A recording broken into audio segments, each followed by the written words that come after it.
الشوط الثاني.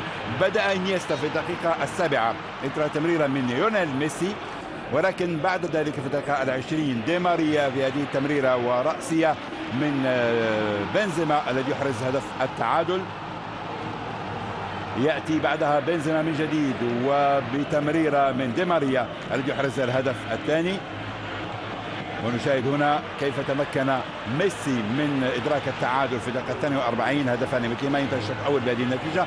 في الشوط الثاني ضربة جزاء تحتسب لريال مدريد، وميسي يسجل في الشوط الأول، يسجل كريستيانو يرد عليه بهذه الركلة في الدقيقة 55. ولكن ميسي سيرد بركلتي جزاء. أولا نقطة التحول، طرد راموس، وهدف لميسي من ضربة جزاء. يلعب ريال مدريد منذ الدقيقة 65 ب10 لاعبين، وضربة جزاء ثانية اشترك فيها كارفاخال وتشابي ألونسو وميسي مرة أخرى، ثلاثية في هذه المباراة، هاتريك كما فعل في 10 من مارس من عام 2007.